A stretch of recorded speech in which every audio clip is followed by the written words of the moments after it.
दोस्तों, किसी के भी मन की बातें जानने के लिए 3 तरीके होते हैं, लेकिन इन 3 तरीकों को समझना अति आवश्यक है। यदि आप इन 3 तरीकों को समझ लेते हैं तो आप आसानी से किसी की भी मन की बातें जान सकते हैं। तो चलिए इसे एक बोध कहानी के माध्यम से समझते हैं कि किस तरह से आप दूसरों की मन की बातें जान सकते हैं। बहुत समय पहले की बात है, एक छोटा सा गांव था। उस गांव में 2 भाई रहा करते थे। बड़ा भाई अंधा था, जिस कारण वे हमेशा घर पर ही बैठा रहता था, और छोटा भाई खेती किया करता था। लेकिन खेतों में अत्यधिक जानवर आने से पूरी फसलें नष्ट हो जाती थी, जिस कारण छोटा भाई परेशान रहता था।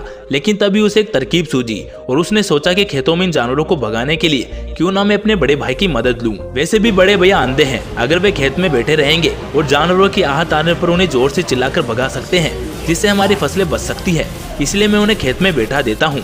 ये सब सोच विचार करने के बाद उसने अपने खेत में ही एक झोपड़ी तैयार की और अपने अंधे भाई को वहीं खेत में बैठा दिया और उससे कहा कि भैया, यदि आपको किसी जानवर की आहट सुनाई दे तो आप जोर जोर से चिल्लाना शुरू कर देना। ये सुनकर वे जानवर भाग जाएंगे और हमारी फसलें बच जाएंगी। बड़ा भाई खुशी खुशी अपने छोटे भाई की बात मान लेता है और वे खेत में ही रहना शुरू कर देता है। जब भी किसी जानवर की आहट सुनाई देती तो वे जोर जोर से चिल्लाना शुरू कर देता, जिससे वे जानवर उसके खेत से भाग जाते।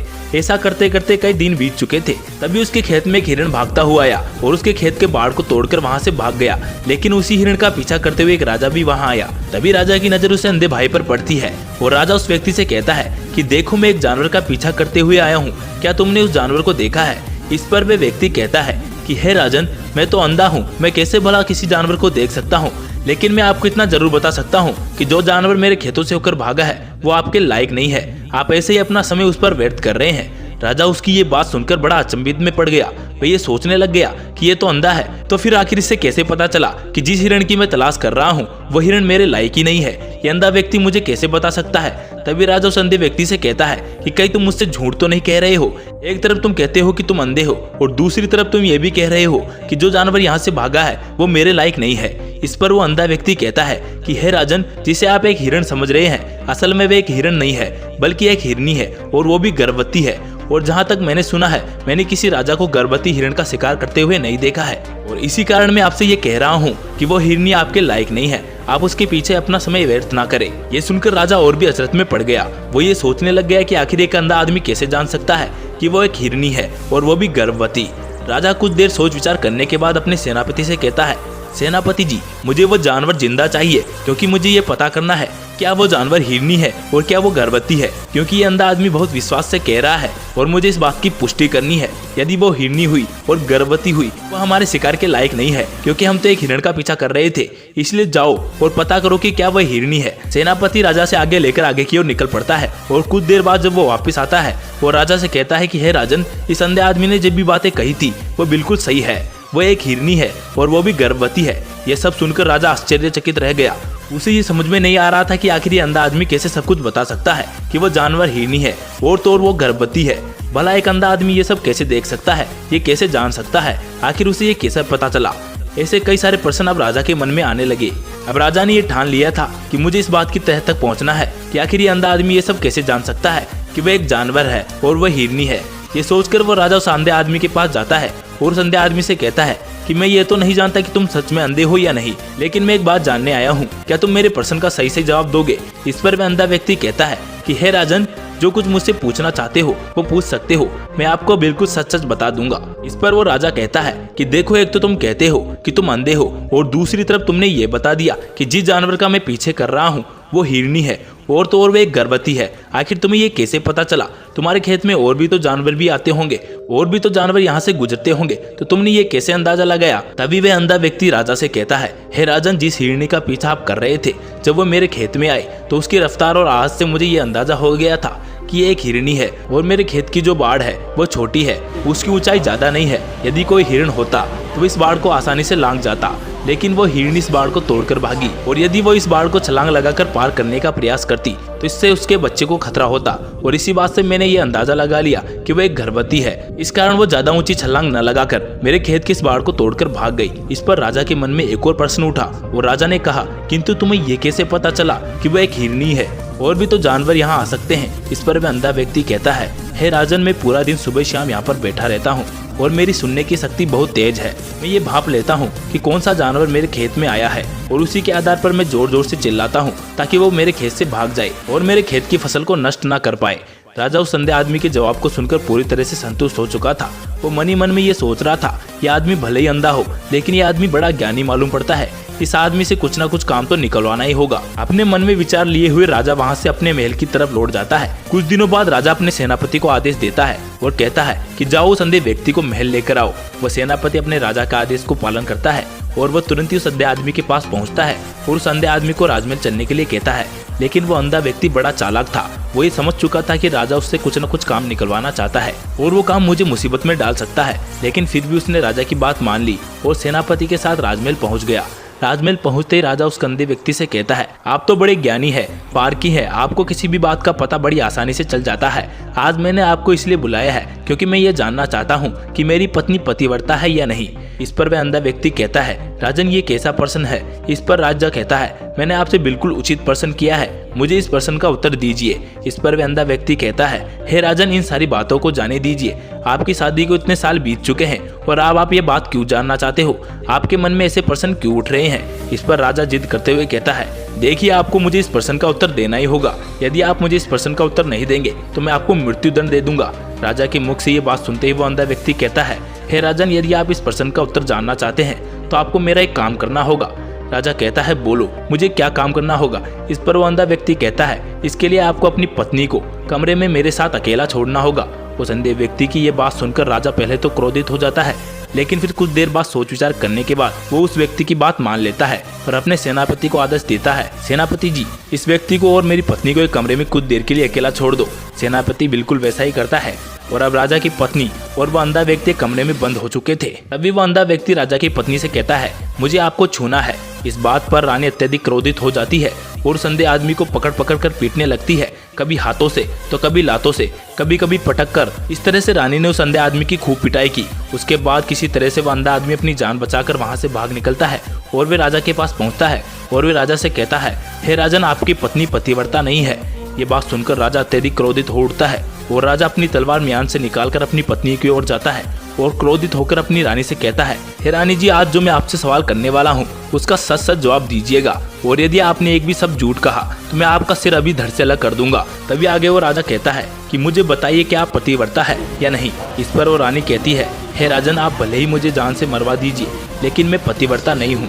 राजा ये बात सुनकर बहुत खुश हुआ क्योंकि उस अंधे आदमी ने जो भी कहा था वो बिल्कुल सच था। ये बात सुनकर वह राजा तुरंत उस अंधे आदमी के पास पहुँचता है और आकर उस अंधे आदमी से कहता है कि तुम्हें कैसे पता चला कि मेरी पत्नी पतिव्रता नहीं है। इस पर वह अंधे आदमी कहता है, हे राजन बड़ी सीधी सी बात है, मैंने तो आपकी पत्नी से बस इतना ही कहा था कि मुझे आपको छूना है और इतना सुनते ही वो इतना क्रोधित हो उठी कि उन्होंने गुस्से में आकर मुझे लात घूंसों से पीटना शुरू कर दिया। और भला एक औरत किसी और मर्द को कैसे छू सकती है, लेकिन उन्होंने आओ देखा ना ताओ और मुझ पर लात घूस से बरसाने शुरू कर दिए। तो वो भी तो एक छूना ही हुआ और एक पतिव्रता नारी कभी भी पराया मर्द को नहीं छूती। जब मैंने ये छूने के लिए कहा तब मुझे वो मना भी कर सकती थी, लेकिन उन्होंने तो मुझे पीटना शुरू कर दिया और देखते ही देखते उन्होंने मेरे पूरे शरीर को छू लिया।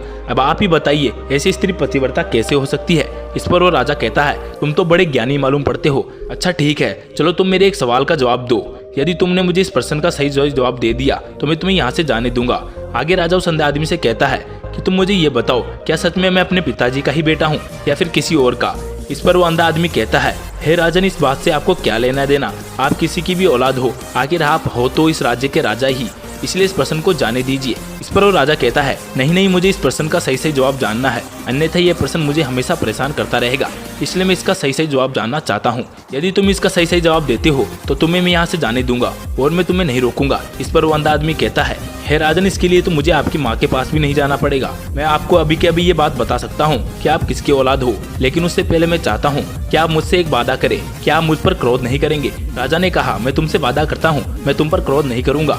उसके बाद वो अंधा आदमी राजा से कहता है, हे राजन आप है तो अपने ही पिता के पुत्र, लेकिन आप पर एक कंजूस सेठ की छाया पड़ी हुई है। ये सुनकर राजा बहुत क्रोधित हो उठा और अपनी तलवार निकालकर अपनी माँ के पास जा पहुंचा। वहां पर पहुंचने के बाद अपनी माँ से कहता है, माँ मुझे सच सच बताइए, क्या मैं अपने ही पिता का पुत्र हूँ या नहीं। यदि आपने सही नहीं बताया, यदि आपने सच सच नहीं बताया तो मैं यहीं पर अपने प्राण त्याग दूंगा। मुझे बताओ क्या सच यही है इस पर उस राज्य की माँ कहती है, बेटा तू है तो अपने ही पिता का पुत्र, लेकिन तेरे ऊपर एक कंजूस सेठ की छाया पड़ी हुई है। जब मैं एक बार नहाने के बाद अपना मुंह आईने में देख रही थी, तभी उस कांच के पीछे मुझे एक कंजूस सेठ नजर आता है और उसी की छाया तुम पर पड़ चुकी है।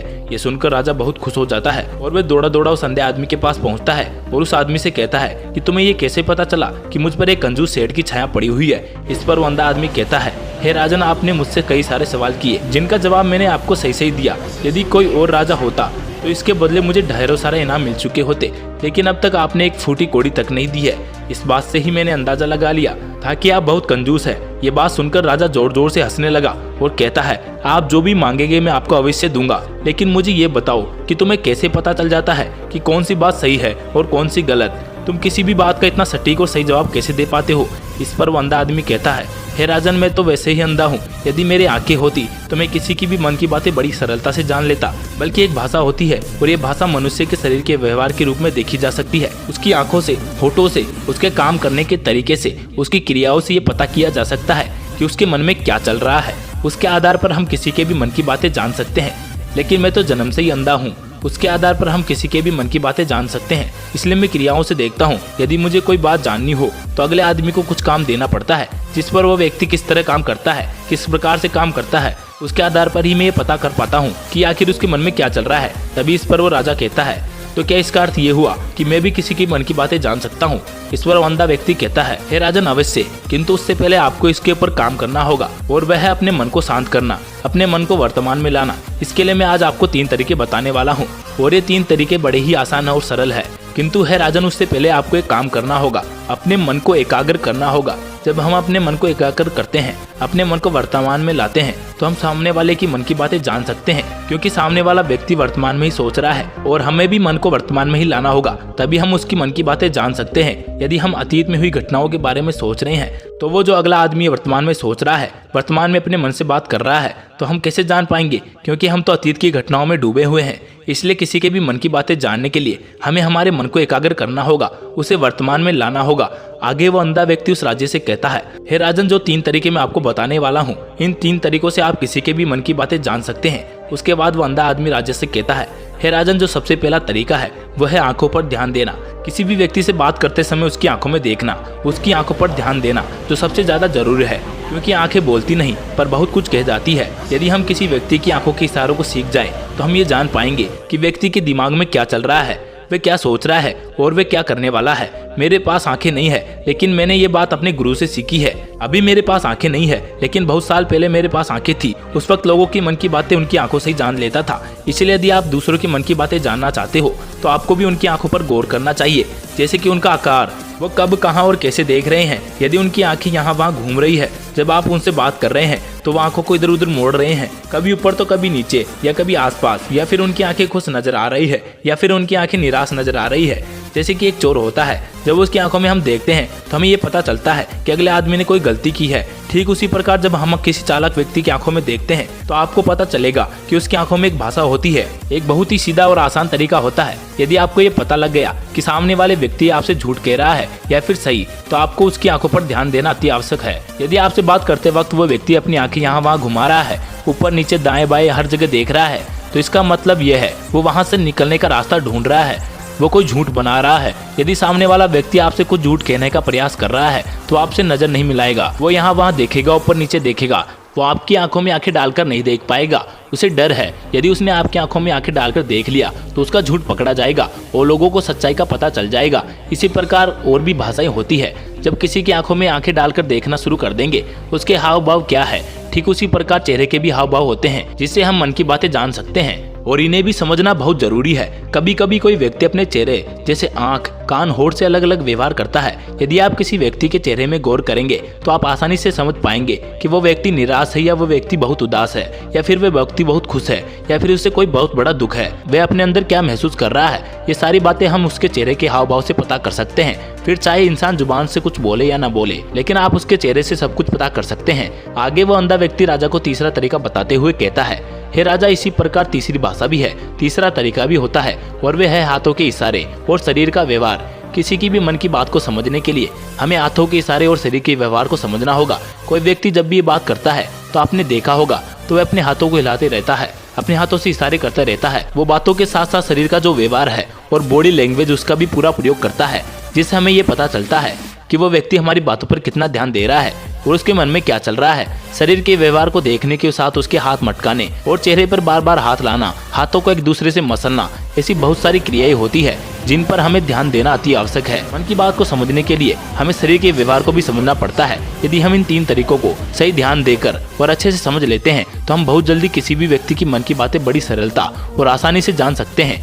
इसलिए यदि आपको किसी की मन की बातें जाननी है तो आपको उसकी आंखों पर, उसके चेहरे पर, उसके शरीर के हाव भाव और उसके हाथों को ध्यान से देखना है और समझना होगा, जिससे आप ये समझ पाएंगे कि आखिर उसके मन में क्या चल रहा है और वे क्या सोच रहा है। लेकिन उससे पहले आपको अपने मन को एकाग्र करना होगा, शांत करना होगा और अपने मन को वर्तमान में लाना होगा। तभी आप उन सब क्रियाओं पर ध्यान दे पाएंगे और इन्हें समझ पाएंगे। अन्यथा यदि आप अतीत घटनाओं में व्यस्त हैं, बीत चुकी योजनाओं में व्यस्त हैं, तो आप उस व्यक्ति के हाव भाव पर कभी ध्यान दे ही नहीं पाएंगे और न ही आप ये समझ पाएंगे कि उस व्यक्ति के मन में क्या चल रहा है, वो क्या सोच रहा है। आपने देखा होगा कि ऐसे बड़े संत महात्मा है जो बड़ी ही शांति से आपको देखते हैं और आपको देखकर ही वो ये बता देते हैं कि आपके मन में क्या चल रहा है और आप उनसे क्या जानने आए हैं। और सबसे बड़ा प्रमुख कारण यही है कि वो आपको पढ़ सकते हैं, आपकी मन की बातें जान सकते हैं, क्योंकि उनका मन एकाग्र है, उनका मन शांत है और यही कारण है कि वो आपके